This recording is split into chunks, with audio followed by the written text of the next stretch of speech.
space. Thank you for joining. Happy anniversary, everyone. 5. It's a big one. It's the first of the big ones. So doing great. Thank you all for coming. I know that people are still trickling in, so catch up as we go along. It's been a big year for us, with a lot of really successful events that have taken place. I'll start with what's coming up. So we have, oh, sorry. I'm sorry, I missed, someone else have a question? No, you're good. Okay.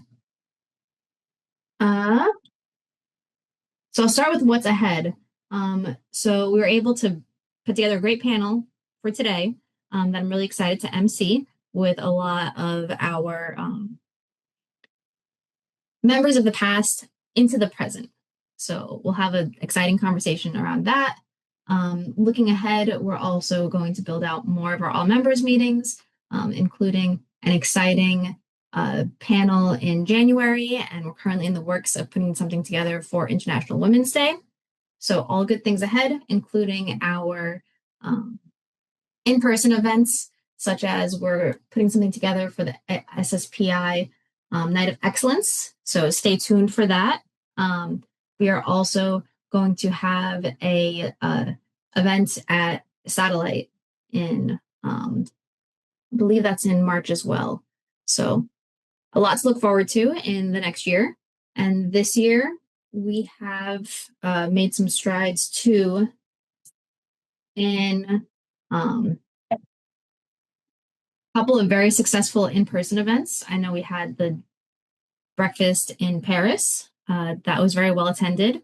We also had a happy hour at Silicon Valley Space Week. That was also a huge success at Silicon Valley Space Week. We also were able to send two scholarship winners. So thank you for our sponsors that were able to allow us to happen, and everyone who applied or used their network to reach out. We was very competitive scholarship, and we're very thrilled to be able to send those who were able to. Fingers crossed, expand it in the future, have more scholarship opportunities so that we can send more of our rising folks in the space and satellite world to these conferences so they can start building their network. And we've also continued to have many successful in-person events. I'll also shout out our recent collaboration with Space Happy Hour in November, where we were able to have representation across all of U.S. and I believe into globally, where we're able to gather women and cheers to the anniversary of first women in space. So it's been a big year, and we only have big things ahead. I'm going to take a moment to ask everyone. We did ask for folks to put on some festive dress. I'm wearing a little ugly Christmas sweater and a beverage of choice just to cheers SSPI-WISE, and 5 years and many more years ahead. So mine's water, not so festive, but you got to stay hydrated. Cheers. Cheers. Cheers, everyone. Cheers. Can I make a quick announcement? Yes. Just one. I don't always like to step in the middle of things, but I have to do this. In our midst, and hiding with the camera off, but maybe that's necessary. But in our midst, we have one of this year's 20 under 35. Very happy to see Gina Giglieri in the room. So welcome, Gina, and congratulations once again for being named one of the 20 under 35 this year. Thanks, everyone. I appreciate it. Hello. I got my NASA ugly sweater. Yeah, what an honor. It was a wonderful surprise, and what a wonderful cohort of people. And yeah, it was so exciting to see so many women on that list. And this is my first meeting with the WISE leaders. So thank you for welcoming me into this awesome group. Welcome, welcome. Thank you. Back to you, Justina. Awesome. Well, thanks, Gina. Excited to have you here, and congratulations. It's a great honor. All right. Well, with that, I am going to go into our panel. I'm going to introduce our panel members. First, I'm going to start off with Tina Ghataore, who is SSPI-WISE's current chairwoman. So Tina, if you would just say hi and provide more of an introduction for yourself, if you please. Thank you. Hi, everyone. Please forgive the glorious background. In a hotel room in Belgium at the moment. Hoping to get a flight tomorrow morning back home.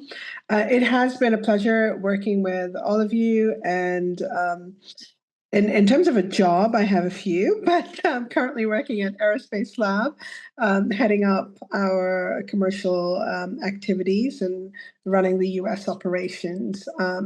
So this is almost my 2 years into this particular role, and I've had the pleasure of working with many of you on really moving the organization forward, putting some more structure around this volunteer-led organization, and spearheading something that I'm very close to my heart, which is about elevating women in different sectors of our industry and at different levels. So that's something I've been focusing on a lot with some key folks in this working groups. And I'm hoping to continue to do that in terms of some of the successes we've had this year, especially around our Elevate Women podcast series, as well as some of the great work that people are doing around mentoring and coaching. So a couple of great initiatives in addition to what Justina already mentioned. So that's me. Thank you for that, Tina. I completely forgot about the podcast and the mentoring group. So I appreciate you bringing that up. There's just so much that we've done. It's hard to keep track. Mm-hmm. Thank you. And I'll introduce our next member of our panel, Nicole Robinson, who was the SSPI-WISE founder and the first chairwoman. So please, if you'd say a few words. Oh, sure. Thanks so much. And this is kind of it's a goosebump worthy moment for sure. Just a little bit of background. I currently run a company called Datapath. It was purchased by Gilat, so we refer to ourselves as Gilat Datapath. Been in the satellite and space industry for 23 years now. So it's been a minute. It's hard to believe. I started when I was 10. But it's been quite a journey. And when we came together and created SSPI-WISE 5 years ago, if you remember, we were in this crazy time with the pandemic and a real shift towards working remotely. There was a rather palpable impact that had on women leaders in our industry.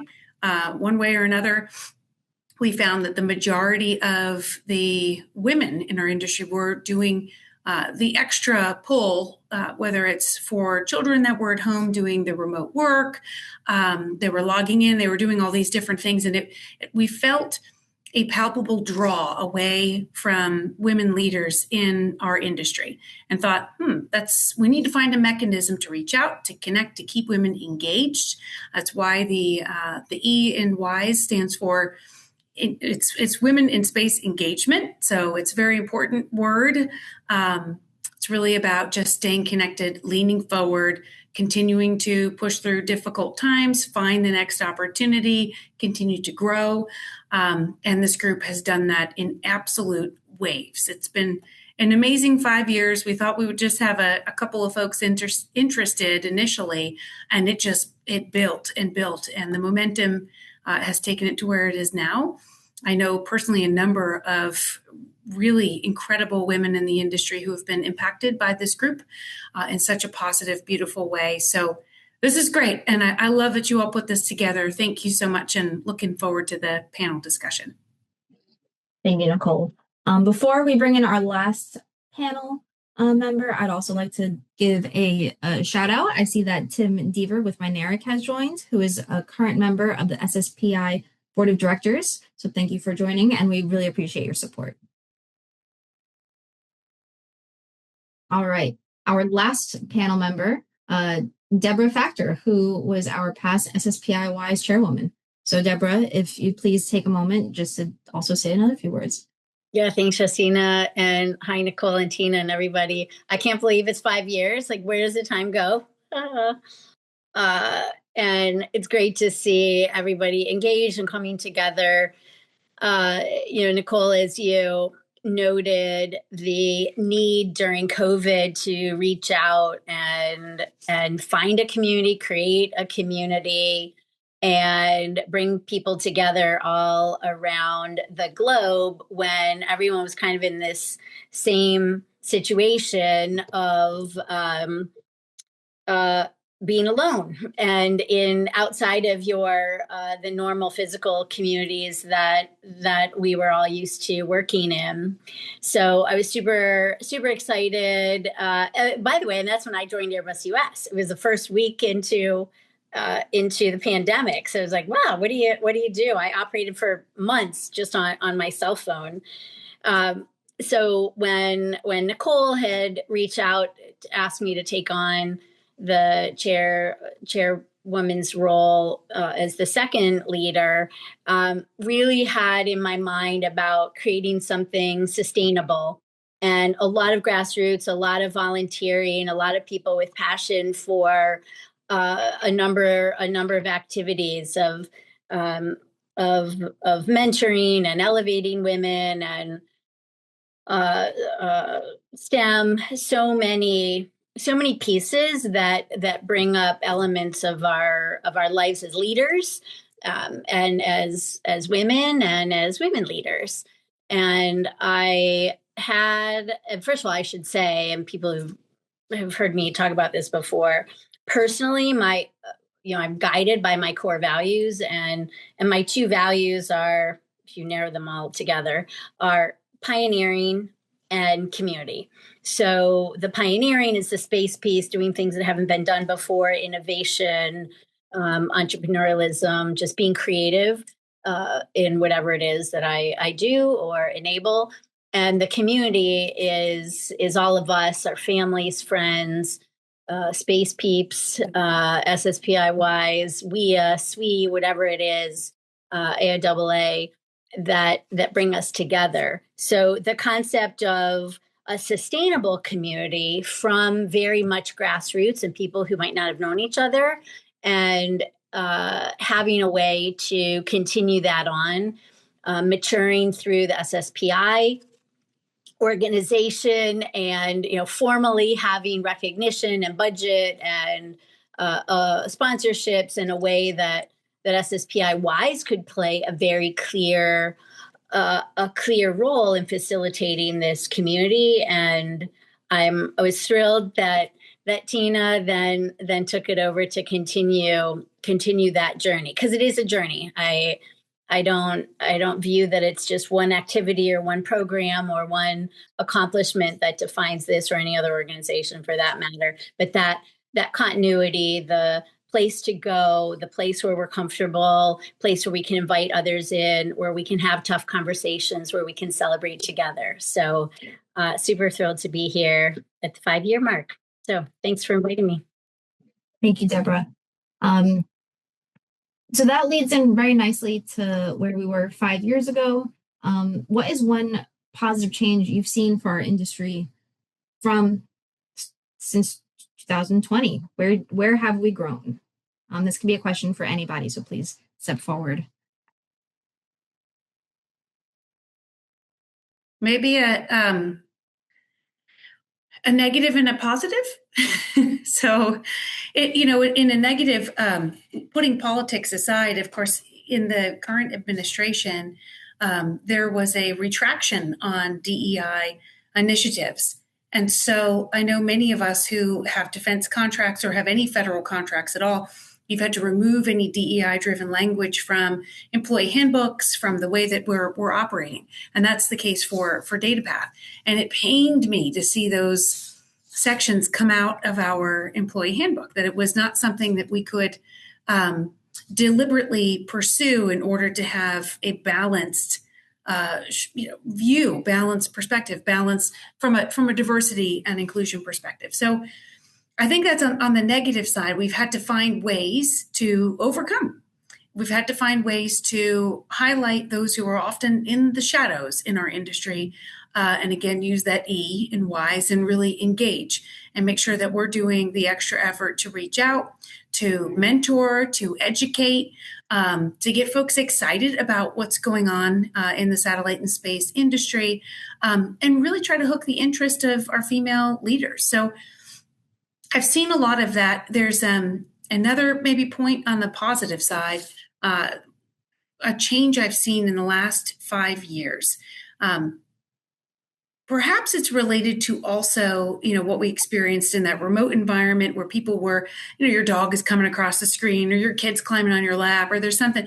We were all reminded of how human we were. We are. We're not robots. We're not here just for the corporate initiative. We're also human. And so I think there was an element of being genuine that was expressed that I think we've seen in our female leaders. They've transitioned from a place where you're just so desperately trying to prove yourself and everything has to be said a certain way that you forget to actually be yourself. There's something very unique about all of the women on this bridge here and what they bring to the industry just because they're genuinely an individual who has, different colors to them that are not the same as anyone else. So I think in the last 5 years, a spirit of being genuine and showing up as yourself and being bold and being yourself and knowing that is actually what's going to help us to continue to evolve, to innovate and be creative. Maybe, Nicole, that's great. Maybe I can add a little bit to that on the positive side. I support everything you say on the DEI. I'm particularly very disappointed about how that's being handled. But on the positive side, what I've noticed in the last 5 years is that we are seeing women in prominent roles being more visible, more accessible. And the way I'll say that is, there have been women CEOs and others in the aerospace and defense sector, but I found that as they climbed up, they sort of put a wall, a natural wall or around themselves, and one is accessible to the next generation leadership or some of the young women coming up the chain. But I've noticed a positive shift in terms of, I don't have stats to back this up, but I know that I find it interesting now that I am in customer partner meetings where I'm not the only female, which is great. I'm finding more and more of that happening, and I'm hoping it continues down that path.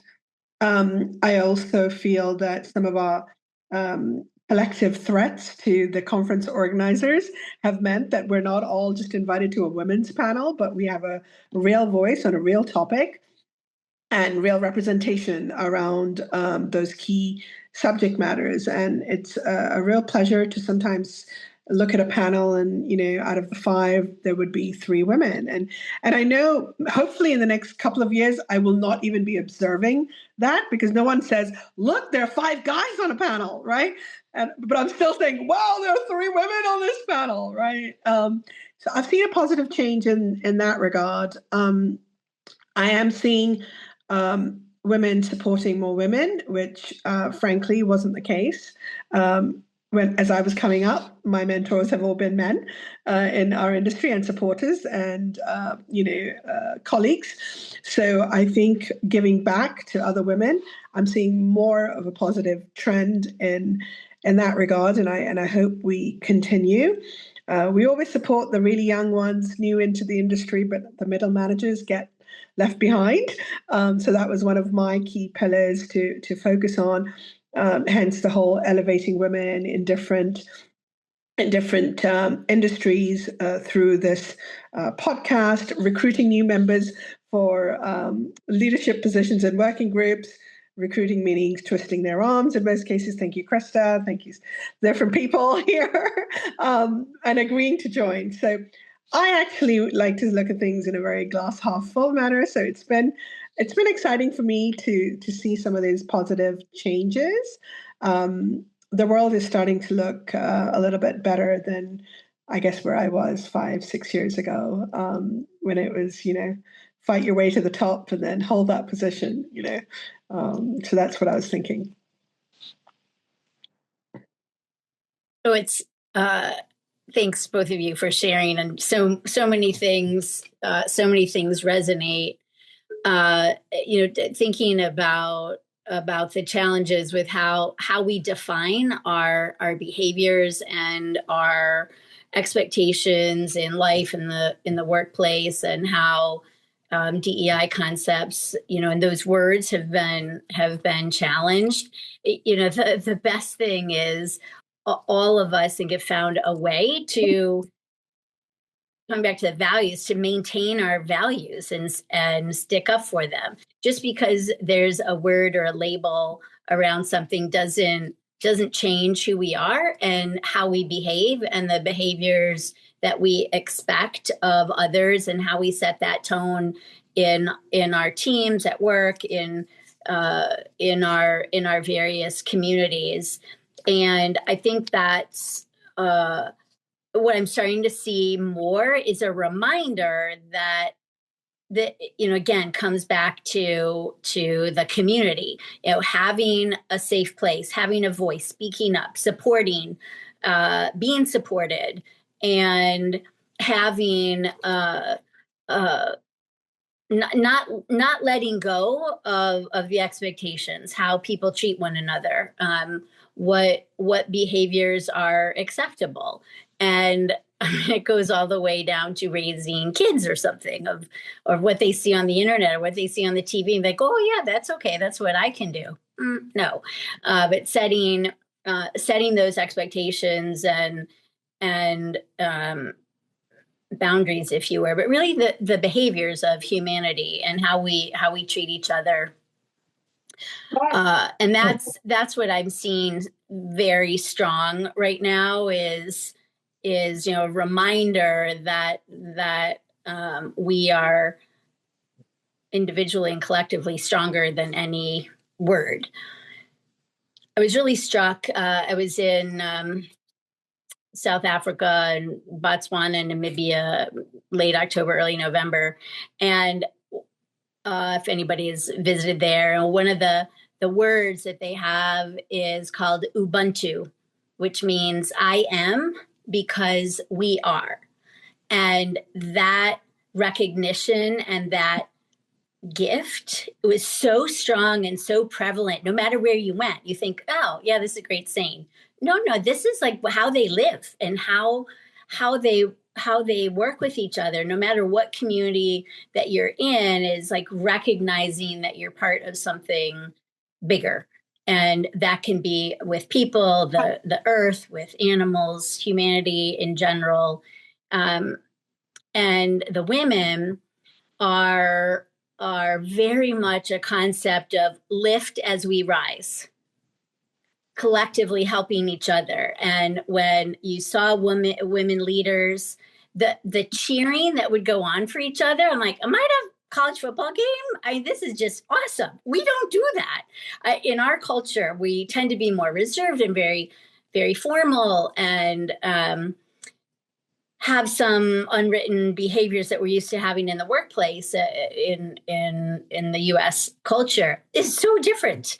And the celebration of that, this really strikes me. It's sort of my theme as I look ahead toward the future of what I want to see continuing.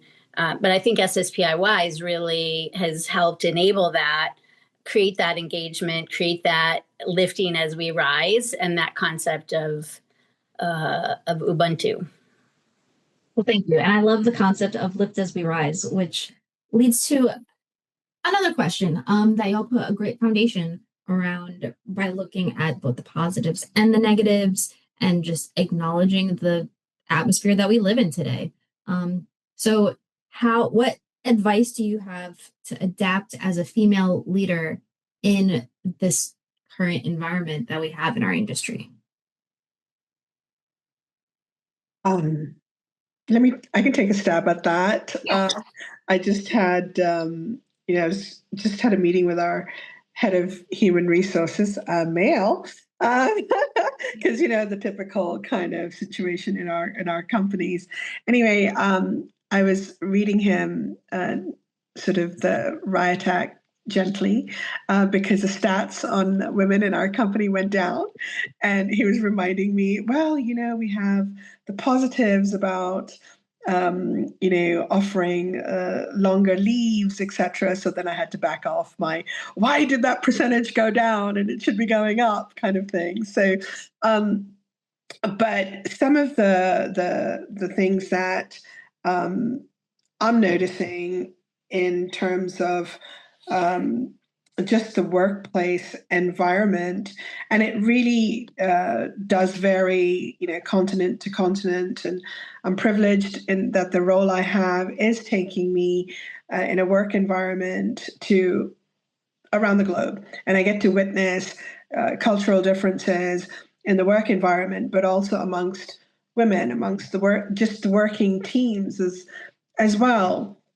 And some of the themes that I've been picking up is that women are leading with their roles, and I've practiced that myself. It's not that I forget I'm a woman, but I'm leading with what's up here, right? And I have done that, and maybe I've just been in a privileged position in that way, and I don't want to downplay that, but I'm seeing more and more women saying, recognize me for my position, my education, my experience, what I contribute to your organization. And I don't want to lead with the woman badge, if I can say that amongst us friends here, all right? And not be too politically correct, which I'm not. So I've been encouraging and having these conversations, becoming the whatever I am right now, is that lead with what you know and are confident. And I see more confidence in women now than I did before. And as I was coming up and, having really, really long hair and then chopping it short because I had to fit in at the Boeing company because, long hair and red lips weren't going to work, 30 years ago when I started. So I'm like, be yourself now. And maybe it's just because I've gotten to where I am and I'm like, I couldn't care if my hair was short or curly or what. So focus on what you're contributing, and it's not just about engineering or science. It's about other key functions, whether it's branding, and I've had like hours-long meetings this week on that topic, or it's space law and what the EU is doing. There's so much room for a diverse group of women, but also key, humanities and science and engineering and all of those topics. So what I've been talking about in the last 2 years, more and more, is as a woman, lead with not your girl badge or woman badge, as I say, but with what you can contribute. And I think it's working. I think mentoring some of the young ladies that are coming up, it's resonating with them. But I have to tell you that some of the younger generation expectations, even I can't keep up with, right? So I don't like to make comparisons with, well, in my day, we would never ask for this. I'm just embracing. I'm trying to learn from them. And it shocks me when I'm recruiting that I am not at the same level thinking, with some of the young ladies coming up through the chain. So I don't know if I'm really able to offer like real inputs, but this is my input. Like, hey, take what you can from how I came up through this hard, 30 years, 3 decades worth of career, but make this your journey. And, don't cut your hair short like I did in the early days. And then, wear your hips and wear that skirt to work if you want to. It's okay. No pantsuits required. So just be yourself. I love that. Cut your hair short if you feel like it, but not because you have to. Yeah. Exactly.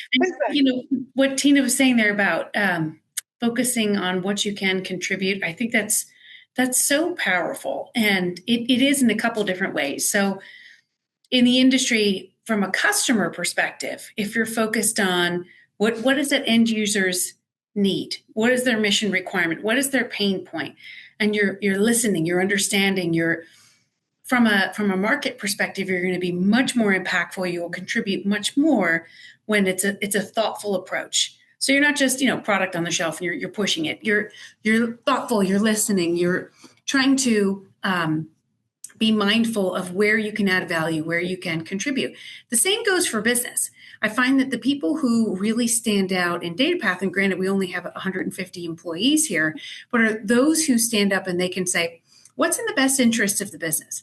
Not what's in my best interest, what's my agenda, what's my plan, what works for me, but it's those who can find a path to what's in the best interest of the business. And when that happens, I think your question was around how do you adapt in this current environment as a leader? And I think that's core, to be mindful of those contributions, the contributions to the customer, the so what factor for them. Why do they care? Why is what you're offering going to be more valuable to them? It's going to help them solve some issues that they have today. Or from a business perspective, how can you contribute to the greater good of the company or the technology or the, not just to yourself, putting it into that bigger, I think, what was the word? I actually wrote it down. Ubuntu.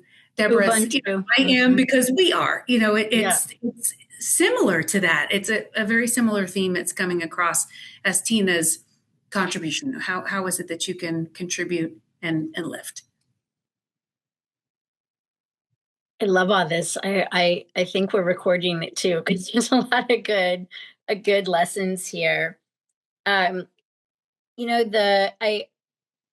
you first asked the question, I was thinking about setting the tone and the behaviors, exhibiting the behaviors yourself of how you want your teams and those around you to also behave and interact. And that can be so many different things of feeling that what you can own and you bring to the table, because nobody, the only person who can tell you how to react is you choose. We all choose a reaction, and I like to think about is how we respond and how we prepare for things that we face in everyday lives and whatever happens to happen in any given moment of the day. So I think about, both of you have talked about, leading with your role. What value do you bring? It's not all about you. It's got a greater purpose for the mission, the company. And I have a little sticker is like, well, what is the outcome? What is the outcome I want? What is the outcome that we want? And thinking about that, because it helps think about to frame what comes next. And at any given moment, there's all kinds of crises and random stuff that comes up that you might not be prepared for, want to deal with in a given moment. So thinking about that outcome and projecting that forward. And then I have another sticker that is a reminder to myself of there are more resources around me, around each of you, each of us, that we can use. We sometimes forget. Because I do think that there's a tendency, I'll say for high performing individuals, and many women may feel this way as well, is like that we have to do it all. We have to do it all. Don't ask for help. It's a weakness. You need to be perfect. You need to have everything, a whole act together. And by the time you do that, the train has left the station. So my sticker to myself is a reminder to give away some of my leadership.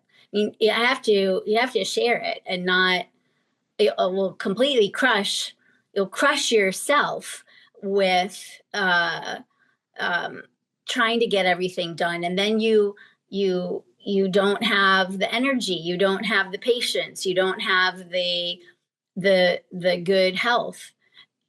There's a reason why on the airplane they say, if you lose oxygen, pull it down and put on your own mask before helping others. And it's a reminder, like, you can't lead unless you think of yourself and then what you can share and give that away and enable others. That Tina picks up a little bit on your mentoring side, and thinking of that in the bigger picture of what you're trying to accomplish for Nicole, as you said, the mission, the customers, the employees, all your different stakeholders. It's not all about you. And we just human nature tend to think about that. So that's our, I think that's my advice for for today, sharing what's useful in today's environment. Thank you. All right. I'm going to do one last question, and then I'm going to open it up to the audience / open sharing. So my last question, what I'm going to make a two-parter, is how can WISE support women in non-traditional, non-STEM backgrounds to enter the space and satellite industry? So, Tina, I know you mentioned engineering, having more women representation there, but you also mentioned things like marketing that already has a solid woman-centric work base. How does SSPI-WISE build that, not just the engineers in space and satellite? That being the first part. And you can also pepper in, what do the next 5 years look like? Okay. So for the first part, it was something that was very near and dear to me as well, because I am an engineer, and gosh, I would like to have known how to play an instrument or something, sing and dance or something along those lines. But I'll give you an example on my team and the team that I lead. I found that I've managed to recruit more non-engineers, non-science STEM kind of people, and people who have been interested in the legal background and are leading our space law initiatives, or my head of export compliance and ITU sort of regulatory folks who didn't come from our industry, but found that topic to be interesting and attended the ISU as by way of International Space University, and then getting a grounding across space. So I wanted to personally find more women engineers, but luckily I found people who are non-STEM people and joining and contributing to some very meaningful, essential work for our company to grow forward.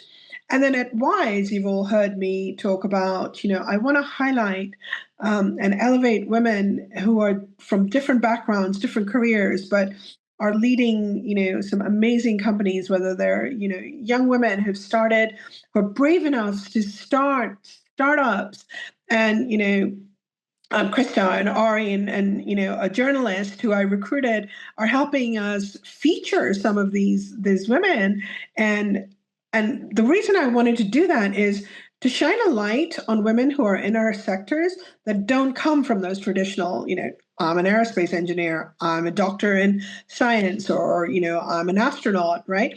So I wanted to feature women who come from, material science background, biomedical background, got into mission management as launchers, but have a degree in history, and so I wanted us to open the door to different educational backgrounds, different countries, and recruit people in our working groups that come from different walks of lives, never thought space could be what they were focusing in. And what better way to do that than to shine a light at what the realm of possible is, And so my way of doing that was personal recruiting within my company, but then also really lobbying to focus and put a spotlight on some of these non-STEM initiatives, right? So I'm going to continue to do that as much as I can in WISE. I think the next 5 years for all of us women is really in space specifically is to really embrace the adventurous side of space, the useful side of space in terms of examining and helping, sustain the Earth and the environment. But also, I desperately want us to go out there and fund women-led startups. Like, that's my thing. So for the next 5 years, I could wave a wand, I would go and raise my own fund, which I'm working on, supporting women in space. So that's what I want to get done in the next 5 years. Volunteers to help is always good. So drop me a note.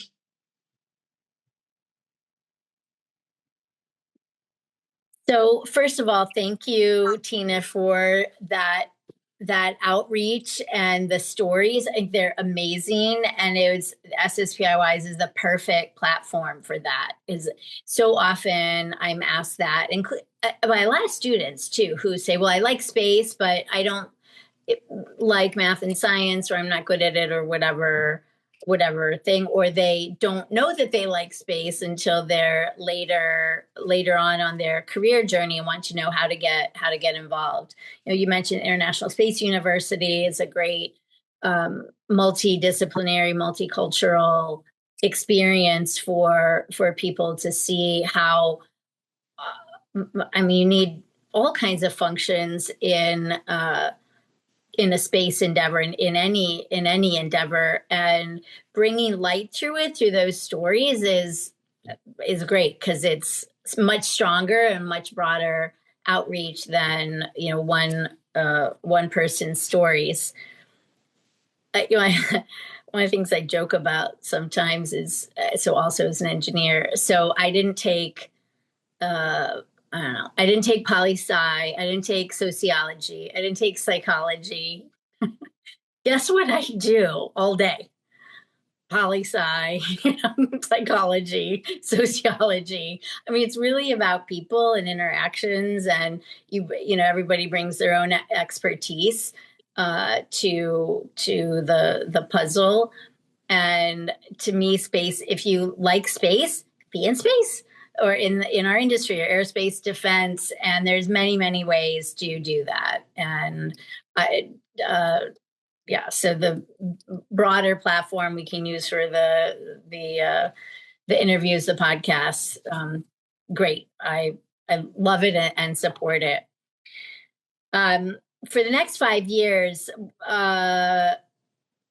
Tina or Nicole, one of you said this, or maybe both of you in a way, is, there's a part of me that says, okay, in 5 years, can we, I want to have a time when we don't have some of these conversations, to be honest, that we are beyond them. And it shocks me sometimes why we keep having some of the same conversations or the same problems and challenges, which shows they're just super deep in our cultures and human behavior. And maybe if I took sociology, I might understand it more. But that, I want that to go away, so that it's normal and you don't even count how many people are in the room, or whether you're cut off from somebody, or whatever, or diversity is a bad word or something. I don't want to have those conversations again. And yet they are part of human nature. So having that place to have them is good for SSPI, SSPI-WISE. And the concept of community never goes away. So again, to my own core value, I want SSPI-WISE to stay in that sustainable community, and everybody to have a place. You can go in and out, you can use it when you need it, you can be there, you can refer others, and having that community, regardless of the subject, is important. So that's how I think about it. There's a part of me that the conversations may change, and I would like them to change, and the community stays strong and grows even stronger. And I love the idea of investing, investing in startups. Actually, use your power. Part of using your power and sharing your leadership is, frankly, with money and time, resources, bringing those to, whether it's investing in startups, donating money towards scholarship funds, or whatever is your passion. I think there's power. Women have enormous economic influence in society, and our spending power is gigantic. and the influence of it. So Tina, that was I can see a whole new panel on that subject. So yeah, sign me up.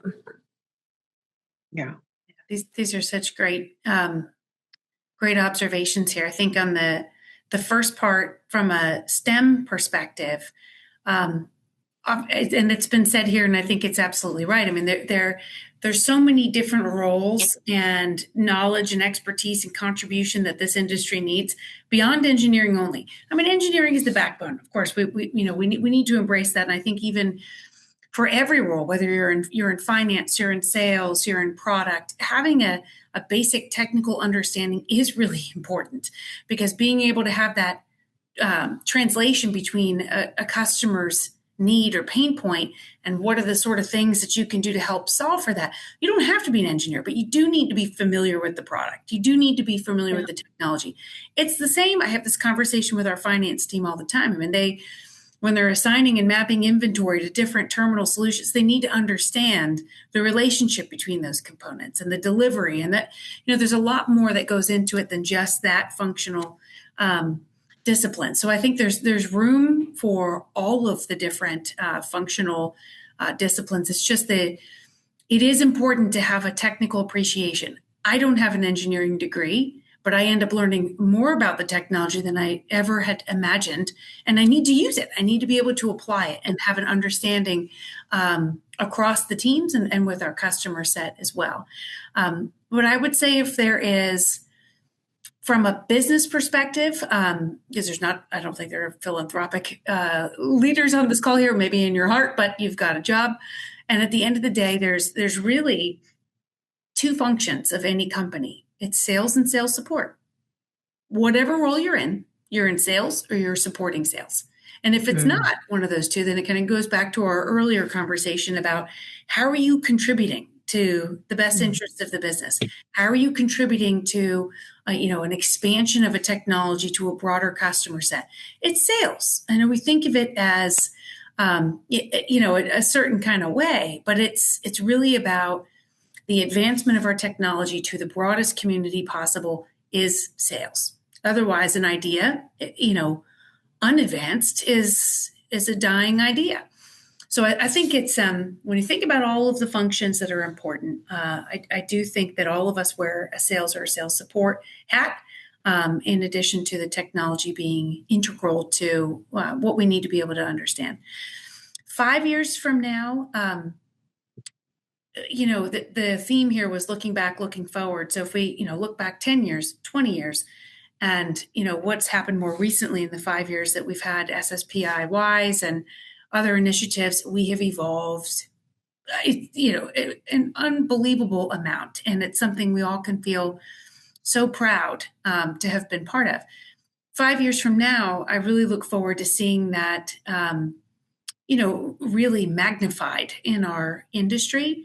And I think the best way we can do that is not always rely on the very top of our industry to do that, but all of us within it, and not just the women, the men. There's several men on this call here too, and we notice that you do that. We notice that you show up, and that says an awful lot. You may be, a father to daughters. You may be a mentor to women. You may be a colleague, a peer. Your boss may be a woman. So I think there are so many ways that if we all adopt a mindset of being a bit of an unintentional mentor.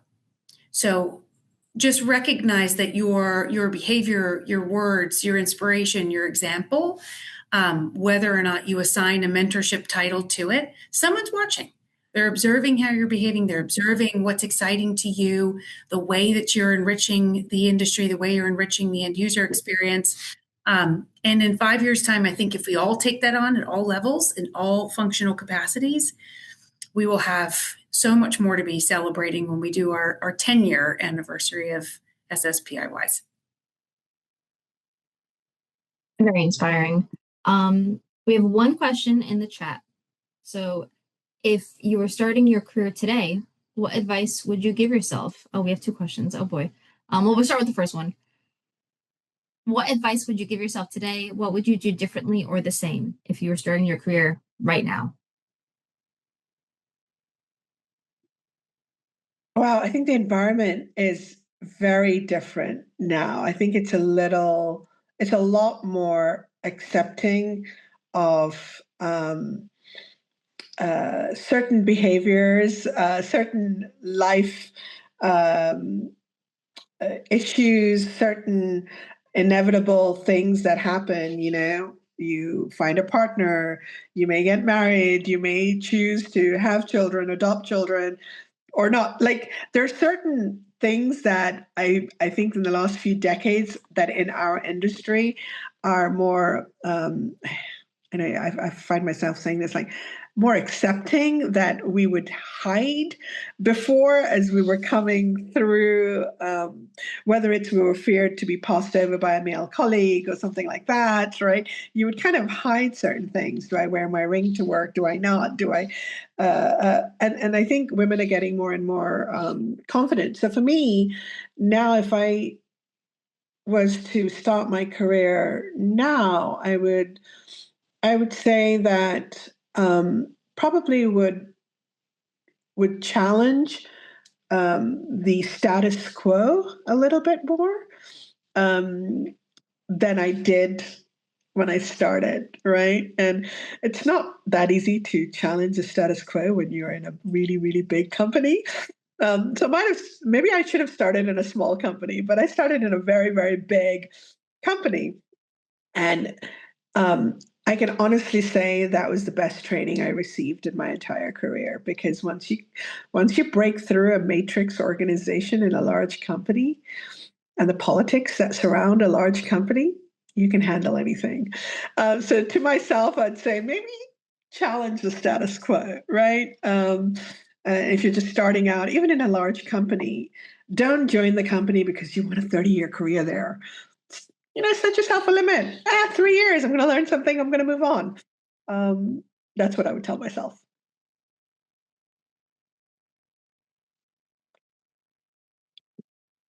So I would still be an engineer. I would still do aerospace engineering. I think those choices that I made early on are still very valid, and in an industry that I care very, very deeply about.